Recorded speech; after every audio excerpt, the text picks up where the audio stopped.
আসসালামু আলাইকুম সবাইকে। আমি আজকের এই ভিডিওতে আপনাদেরকে কিছু টিপস দিব যারা ইংরেজিতে আগ্রহী, যারা ইংলিশে স্পিকিং করতে চান, কিভাবে আপনার ইংলিশ ভালো করবেন সেই উদ্দেশ্যে আমি কিছু টিপস দিব। প্রথমেই আমাদের যেটা দরকার, don't be afraid to make mistake. English কথা বলতে গেলে আমাদের সবারই, যারা প্রাইমারি স্পিকার আছে, স্পিকিং শুরু করতে চায়, তাদের মনের সবারই সমস্যা সেটা হলো আমি যদি ভুল করি, ভাবে যে আমি যদি ভুল করি মানুষে কী ভাববে। এটা সবচেয়ে বড় মিস্টেক। হ্যাঁ, এই মিস্টেক করাটাই সবচেয়ে বড় মিস্টেক। তাহলে ভুল করার যে সংকোচ, সেই সংকোচ রাখা যাবে না। Practice makes a man perfect. ইংরেজিতে একটি প্রবাদ আছে, প্র্যাকটিস করলে আমরা পারফেক্ট হই। অর্থাৎ দ্বিতীয় নাম্বার টিপস হচ্ছে প্র্যাকটিস করতে হবে। যত বেশি প্র্যাকটিস তত বেশি পারফেক্ট হবে আমাদের স্পিকিং। আবারও আমি প্রথম যে টিপসটা আছে সেটা আনতে চাই, অর্থাৎ ভুলের চিন্তা না করে শুধু প্র্যাকটিস করতে হবে। আমি যখনই বাইক ড্রাইভ করি বা বাইক রাইড করি, তখন আমার এক ফ্রেন্ড, সে পিছন থেকে আমাকে প্রায়ই সবসময় বলে যেটা গুরু মানিস, অর্থাৎ কথা শোনা।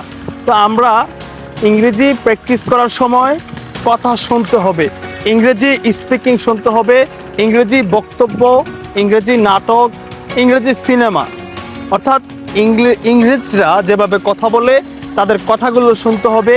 ইংরেজিতে অনেক অডিও বুকস পাওয়া যায়, অনেক পডকাস্ট পাওয়া যায়, তো সেগুলো শুনতে হবে। যত বেশি ইংরেজি শুনবো তত বেশি আমরা ইংলিশ শব্দ ক্যাচ করতে পারবো, আর এর ফলে আমাদের ভোকাবুলারি এনরিচ হবে, আমাদের সেন্টেন্স বুঝতে সহজ হবে। থিঙ্ক ইন ইংলিশ, অর্থাৎ আমরা যখন চিন্তা ভাবনা করি তখন ইংরেজিতে চিন্তা করার প্র্যাকটিস করতে হবে। অর্থাৎ আমাদের যে সারাউন্ডিংসটা আছে, আমাদের চতুর্পাশটা ইংরেজি রিলেটেড করে ফেলতে হবে। আমাদের যত চিন্তা ভাবনা, যত স্বপ্ন, সেগুলোকে আপনি যখন ইংরেজিতে ভাবতে শুরু করবেন তখন নতুন নতুন ওয়ার্ডস আপনার দরকার হবে। আর তখন যখন আপনি ওয়ার্ডসটা সার্চ দিয়ে শিখবেন তখন এই ওয়ার্ডটা সবসময় মনে থাকবে। অর্থাৎ মেইন কথা হচ্ছে এখন থেকে চিন্তা করতে হবে ইংরেজিতে, ভাবতে হবে ইংরেজিতে, কারোর সাথে কথা বলতে হবে ইংরেজিতে। টক টু ইউরসেলফ, অর্থাৎ নিজের সাথে নিজেই কথা বলুন। এটা হয়তো অনেকে আপনাকে পাগল ভাববে যে ছেলেটা বা মেয়েটা নিজে নিজে কথা বলতেছে। To be honest, this is one of the best tips for English learner. যারা ইংরেজি শিখতে চায়, যারা ইংলিশ স্পিকিং শিখতে চায়, তাদের জন্য এটা খুবই ইফেক্টিভ একটা টিপস। অর্থাৎ আপনি যখন একা থাকবেন, যখন অবসর থাকবেন, তখন নিজের সাথে নিজেই ইংরেজিতে কথা বলুন। আপনি সারাটা দিন কী করলেন, আগামীকাল কি করবেন, আপনার প্ল্যান কি, আপনি তার সাথে যে আচরণটা করেছেন এটা ঠিক হয়েছে কিনা, এই বিষয়গুলো আপনি নিজেই সাথে কথা বলুন, এবং অবশ্যই সেগুলো বলতে হবে ইংরেজিতে।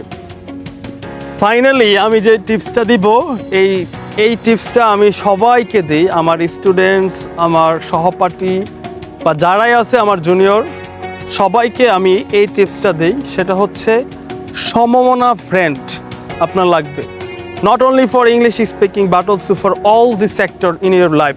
সমমনা ফ্রেন্ড আপনার লাগবে। আপনি ইংরেজি শেখার জন্য আগ্রহী, অবশ্যই আপনার এরকম কিছু ফ্রেন্ড দরকার যারাও ইংরেজি শিখতে আগ্রহী। এরকম কোনো ফ্রেন্ড যদি না থাকে তাহলে আপনি তৈরি করে নেন যারা ইংলিশ স্পিকিং করতে চায়। So make some friends whose intention is also speaking English, not only for this sector. আপনার জীবনের যে কোনো ক্ষেত্রে আপনার সমমনা ফ্রেন্ড দরকার। আপনি ডাক্তার হতে চান, আপনি মেডিকেলে যাদের স্বপ্ন, সেই রকম ফ্রেন্ডগুলি আপনি চুজ করেন। আপনি একজন ইঞ্জিনিয়ার হবেন, আপনি একজন সায়েন্টিস্ট হবেন, আপনার সমমনা ফ্রেন্ডগুলো আপনার দরকার, নট টিকটকার্স। যারা টিকটকার তাদের জন্য টিকটকার ফ্রেন্ড দরকার। সো তাই না? ধন্যবাদ সবাইকে, ভালো থাকবেন, সুস্থ থাকবেন, ইংরেজি শেখার সাথেই থাকবেন। আল্লাহ হাফেজ।